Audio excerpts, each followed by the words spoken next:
Bonjour à toutes et tous, bienvenue dans D'une voix après l'autre, la série de podcasts de la Haute École Léonard de Vinci qui vous raconte des projets qui tissent des liens, qui prennent soin de soi, des autres et du monde dans lequel on vit. Je suis Ophélie Michelet et aujourd'hui nous parlons de la Clinique des Nounours, un événement annuel qui fait découvrir l'univers hospitalier aux enfants de manière ludique. Pour en parler, nous avons à nos côtés deux invités. Tout d'abord Laurine Anselmo, infirmière, enseignante dans le bachelier de spécialisation en pédiatrie et néonatologie et présidente de l'ASBL Clinique des Nounours. Bonjour Laurine. Bonjour. Notre deuxième invitée est Clara Najm, étudiante en diététique et nounoursologue diététicienne pour cette 12e édition de la Clinique des Nounours qui aura lieu au mois de mars. Bonjour Clara. Bonjour. Bienvenue à toutes les deux. Avant de rentrer dans le vif du sujet, nous allons dresser rapidement vos portraits. Laurine, tu es née à Rouen, en Normandie, en 1989. C'est là que tu grandis. Très tôt, à l'âge de 5 ans, tu as su que tu souhaitais t'orienter vers le domaine de la santé, mais c'est d'abord vers le métier de sage-femme que tu te tournes. En 2007, après le lycée, tu fais ton entrée au sein de la faculté de médecine de Rouen. Malheureusement, tu échoues au concours de fin d'année et tu décides de poursuivre tes études en Belgique, à la Haute École Léonard de Vinci, sur les conseils d'une amie. C'est en septembre 2008 que tu arrives en Belgique. En cours d'études, tu changes de voie et c'est en juin 2013 que tu es diplômée, non pas en tant que sage-femme, mais en tant qu'infirmière. Tu te spécialises ensuite en pédiatrie et c'est au cours de cette dernière année d'études que tu découvres la Clinique des Nounours en tant qu'étudiante nounoursologue. Après cela, tu es restée fidèle à la Clinique des Nounours en y participant tous les ans. En 2017, tu deviens secrétaire de l'ASBL et en 2019, tu en deviens la présidente.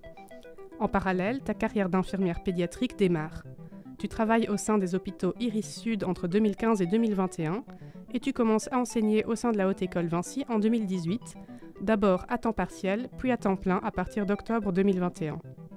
Tout récemment, au mois de janvier 2025, tu as publié un livre aux éditions Vuibert, Les 50 outils indispensables de l'infirmière puéricultrice, livre que tu destines à l'attention des étudiantes et des professionnels du milieu. Clara, toi tu es née en 2000 et tu viens de Nivelles. Après tes études secondaires en option sciences fortes, tu entames des études de kiné en 2019, mais tu te réorientes pour suivre la formation en diététique. Tu es actuellement dans ta 3e année d'études au sein de ce bachelier.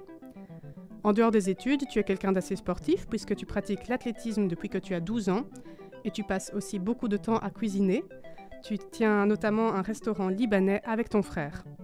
Depuis l'année passée, dans le cadre de ton cursus, tu participes à la Clinique des Nounours en tant que nounoursologue. Tu accueilles les jeunes visiteurs et leurs nounours et leur fais découvrir l'univers de la diététique de manière ludique.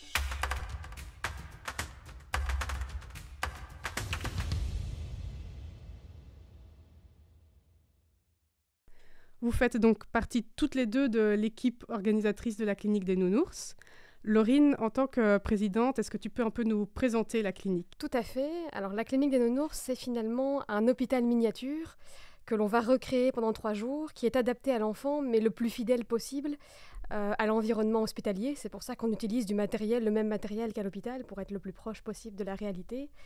Et finalement, chaque enfant, comme un parent, va emmener son nounours malade à la Clinique des Nounours pour pouvoir le soigner. Et il va, dans le cadre d'un parcours qui dure plus ou moins 2 heures, parcourir les différentes unités de soins de la Clinique des Nounours et être accompagné finalement des étudiants en profession de santé qu'on appelle les nounoursologues pour pouvoir réaliser les soins sur son nounours. Et on l'espère, tous les nounours finissent guéris à la fin du parcours. C'est notre objectif. Alors ce parcours, comment il se passe ? Il y a plusieurs formations qui participent à ça. Tu peux un peu expliquer ? Tout à fait, il y a 6 cursus différents, donc 6 étudiants de professions de santé différentes qui participent à la Clinique des Nounours.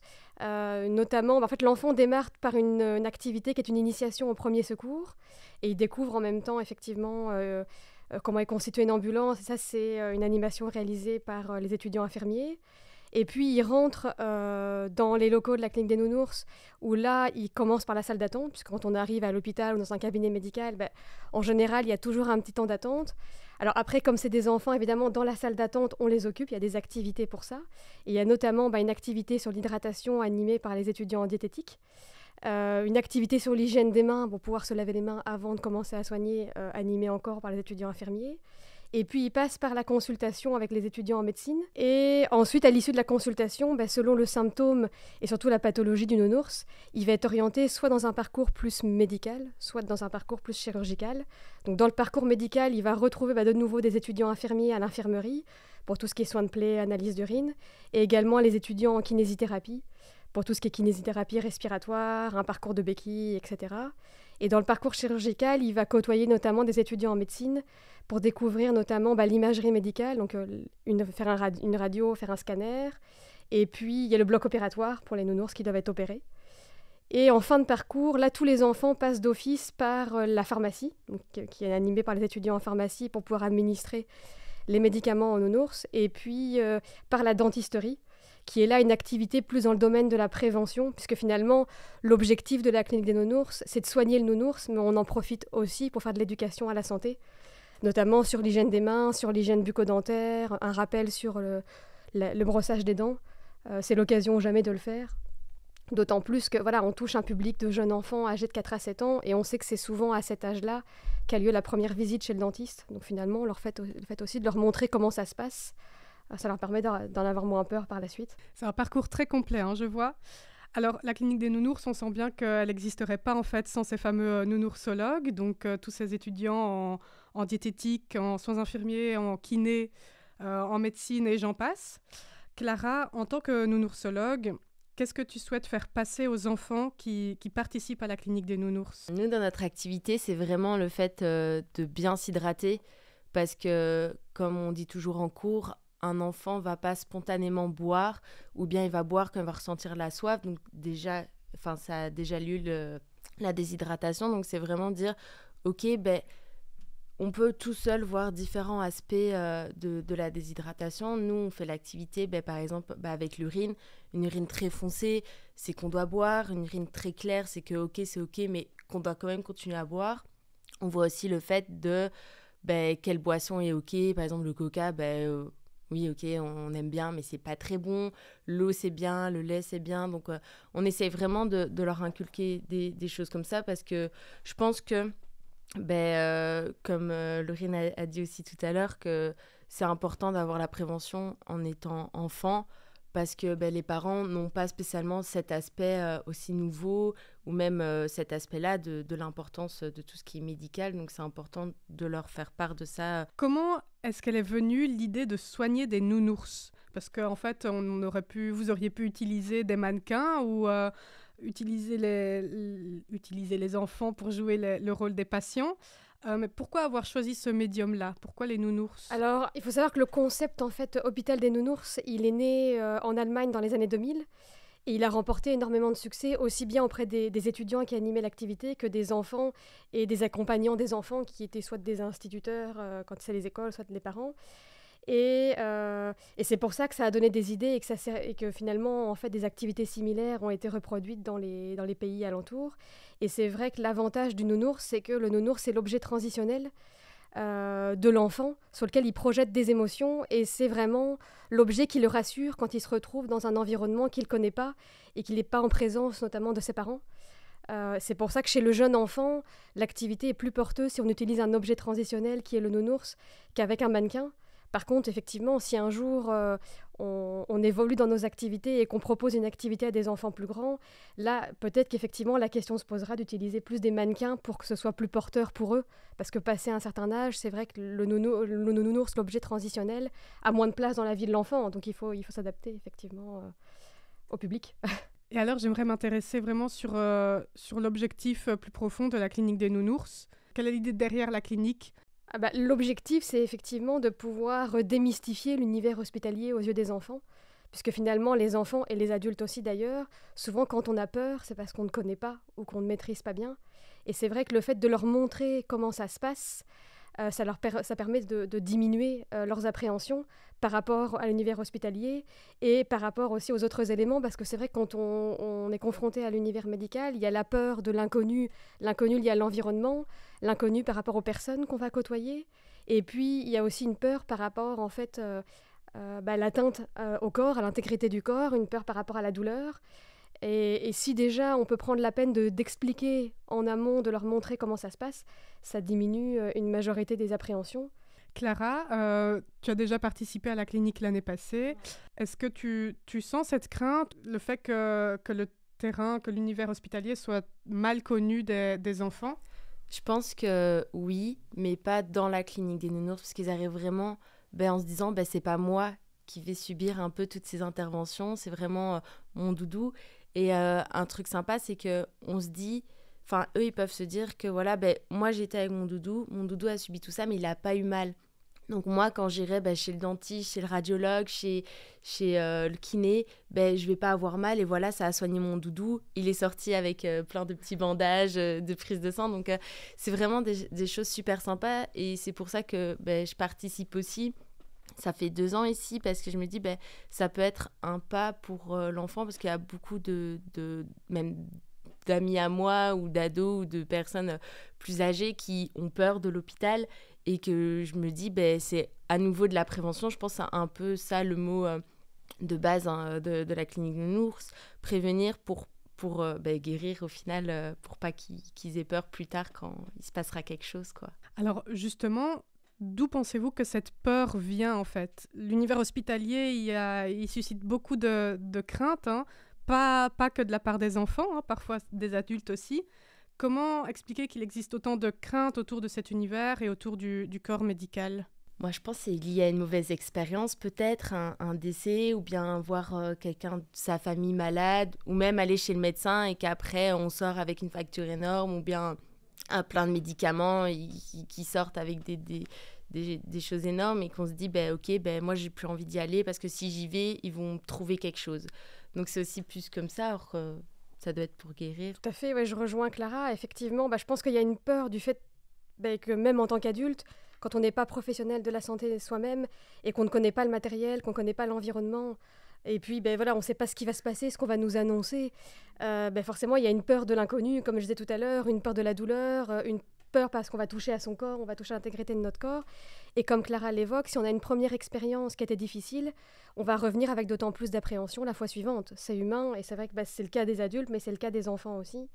Et c'est vrai que les jeunes enfants, à la différence des adultes, si on leur explique simplement avec des mots, c'est parfois compliqué pour eux parce qu'ils n'ont pas la capacité de se représenter mentalement les choses dans leur tête. Nous, en tant qu'adultes, si on nous dit voilà, ça a une forme carrée, on sait qu'un carré, c'est une figure géométrique avec 4 côtés de même longueur, on va pouvoir se le représenter dans notre tête. Un jeune enfant, c'est compliqué pour lui. Et c'est pour ça que dans la clinique des nounours, comme Clara l'évoquait tout à l'heure, toutes les activités, on essaye au maximum d'être dans le concret et de permettre aux enfants de pouvoir voir, mais aussi de toucher, de manipuler, pour qu'ils puissent comprendre le mieux possible les informations et les intégrer en plus grande quantité aussi.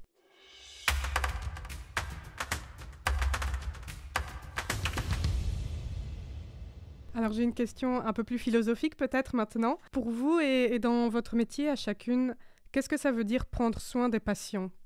Quel est le sens que vous mettez derrière le mot soigner, derrière le concept de prendre soin? Pour moi, le soin, c'est l'ensemble en fait des actions que je vais pouvoir en fait poser pour pouvoir permettre à quelqu'un de maintenir un état de santé ou de retrouver un état de santé si la maladie est déjà là. Et aujourd'hui, de plus en plus, l'idée est de se tourner vers le partenariat patient, donc les soins centrés sur le patient, mais avec le patient et que le patient soit vraiment un partenaire et un acteur décisionnaire dans les décisions qu'il concerne. Mais c'est vrai que ça demande vraiment de prendre le temps d'écouter l'autre et d'apprendre à connaître la personne qui est devant soi pour pouvoir décider avec lui et lui laisser finalement le dernier mot sur la décision pour être sûr que les soins finalement correspondent à ses projets et à ses besoins. C'est vraiment ça. Je pourrais pas mieux dire. Donc c'est vraiment impliquer le patient dans le soin. Et puis je pense qu'on part plus, par exemple nous en diététique, on va plus partir sur voilà, faut perdre du poids, faut manger comme ça. C'est vraiment dire ok, quelle est ton habitude de vie, on va mieux faire en sorte que ça aille, plus partir sur des choses équilibrées. Donc je pense que c'est vraiment ça, voir qu'est-ce qui est ok pour l'autre personne et faire en fonction de lui et puis en fonction de ce qu'on apprend à l'école théoriquement. Donc, Qu'est-ce que vous aimez le plus dans votre métier, chacune individuellement? Donc toi dans ton métier d'infirmière, Laurine, et dans ton futur métier de diététicienne, Clara? Moi, je pense que c'est vraiment le contact avec le patient. Je pense que c'est vraiment quelque chose d'assez sympa. Puis aussi aider l'autre. Donc quand quelqu'un vient nous voir, je pense déjà faire la démarche, qu'on peut dire qui est assez compliquée aussi parfois en général, c'est déjà un énorme pas. Donc vraiment lui dire, ok, vous avez fait le pas, moi je vais venir avec vous, voir ce que vous souhaitez, ce que vous voulez et vous accompagner jusqu'à ce que vous réussissiez. Donc c'est ça que je trouve beau. Et alors après la diététique, souvent là les gens ils ont peur. Moi dès que je dis que je suis en études de diététique, ils me font vous nous faites manger des légumes, on va plus rien manger. Je suis là mais non, vous inquiétez pas, enfin voilà, ça a changé.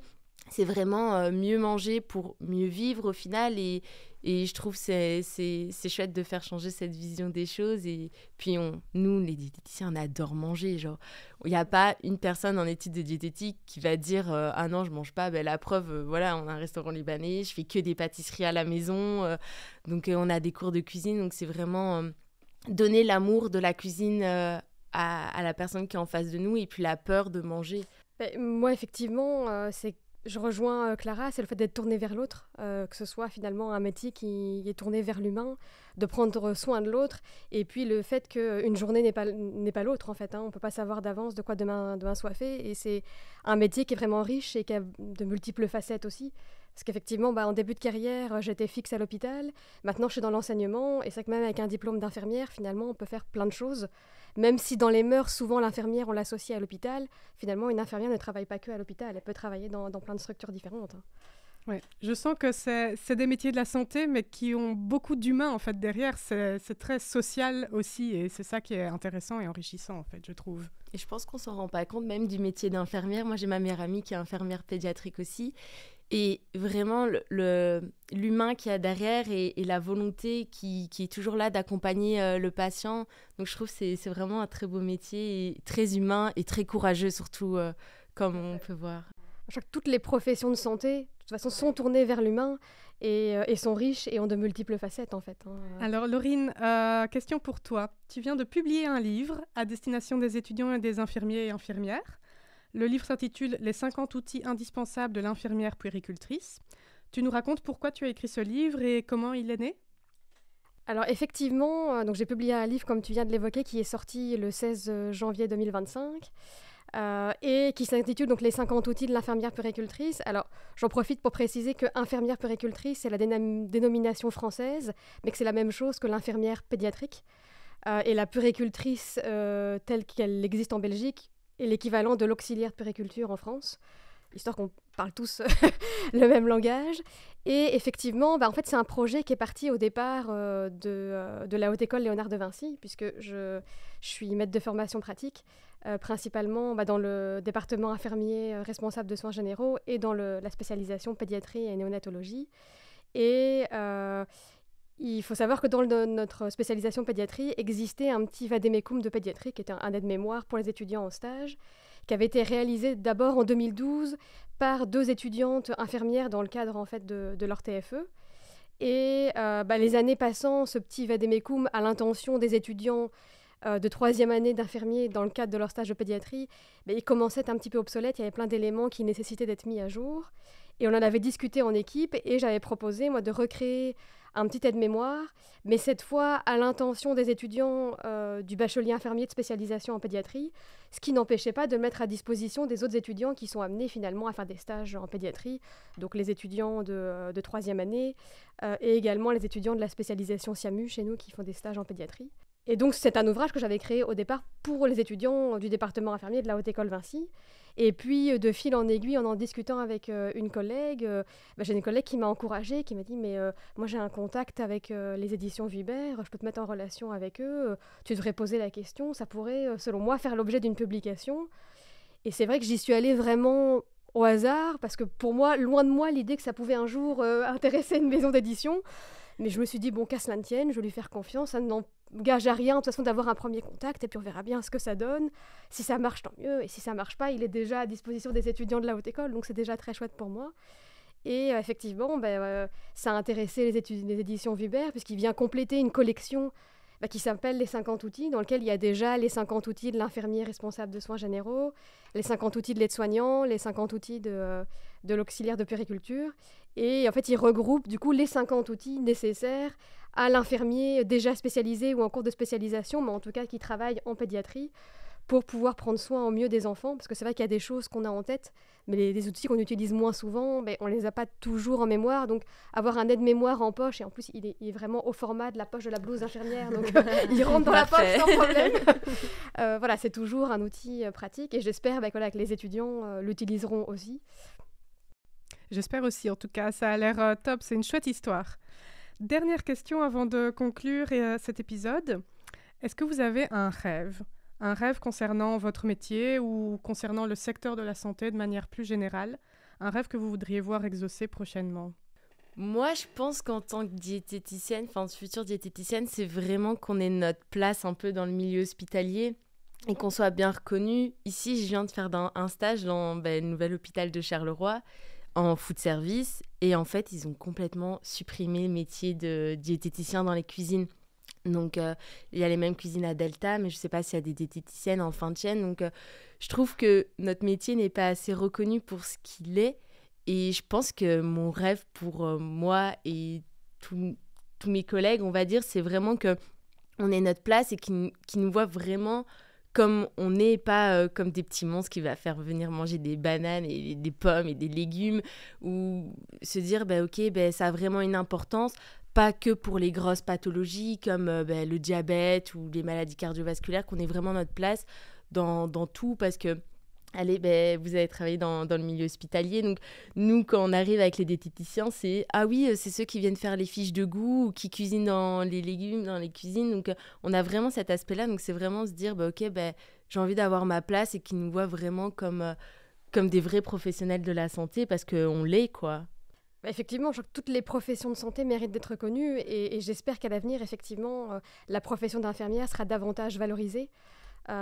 Justement pour encourager les infirmiers à rester aussi dans les hôpitaux, parce qu'à l'heure actuelle, il y a suffisamment d'infirmiers en Belgique, mais il n'y en a pas assez dans les hôpitaux. Et la pénurie d'infirmières dans les hôpitaux, ça impacte aussi sur la qualité des soins. Et c'est franchement dommage qu'on a jusqu'ici un système de santé qui fonctionnait plutôt bien, mais c'est vrai qu'à l'heure actuelle, les récentes décisions n'encouragent pas les infirmiers à travailler dans les hôpitaux. Et c'est dommage pour les patients. Pour clôturer ce moment passé ensemble, ma collègue Magali Vienne va lire un extrait de la lettre nounoursologue écrite par Martin Winkler. Laurine, c'est toi qui avais proposé cet extrait. Avant de passer à la lecture, est-ce que tu peux nous dire pourquoi c'est intéressant de lire ce passage ? J'ai trouvé ce passage intéressant parce qu'en fait Martin Winkler est médecin généraliste, il est français également, et il est aussi écrivain, et il avait écrit cette lettre lorsque le concept hôpital des nounours est né en France. Alors en France, il existe à une échelle un peu plus grande, puisqu'il est géré par l'Association nationale des étudiants en médecine de France, et donc il y a des petites antennes de l'hôpital des nounours dans chacune des universités. Et il avait écrit cette lettre qui avait été introduite dans le guide du nounoursologue qui s'appelle le Mémento du nounoursologue en France, et que j'ai trouvé hyper chouette et qui représente très bien la philosophie finalement du concept hôpital des nounours, que nous on a appelé clinique des nounours en référence à notre principal partenaire ici en Belgique francophone, qui sont les cliniques universitaires Saint-Luc. Et voilà, la lettre je l'ai trouvée très intéressante, et d'ailleurs je l'ai introduite aussi moi dans le guide du parfait nounoursologue qui est au sein de notre ASBL ici à Bruxelles. On écoute ça tout de suite ? Devenir nounoursologue, c'est comme se mettre aux commandes du simulateur de vol d'un jumbo jet. C'est l'occasion unique d'apprendre des comportements précieux en s'amusant sérieusement, en surmontant sa peur et en aidant les autres à surmonter la leur. C'est l'occasion aussi de faire beaucoup de bien aux enfants accueillis, aux parents qui les accompagnent, aux adultes que ces enfants seront et aux soignants que vous êtes en voie de devenir. Bref, enseigner à un enfant comment soigner, c'est soigner. Vous allez faire un beau métier. Merci à toutes et tous de nous avoir écoutés. Merci à vous, Laurine et Clara, pour ce moment d'échange enrichissant. Toutes les sources ou infos pratiques dont nous avons parlé sont disponibles en description. Nous nous retrouvons dans un prochain épisode. Aidez-nous à faire connaître les voix de Vinci en partageant ce podcast.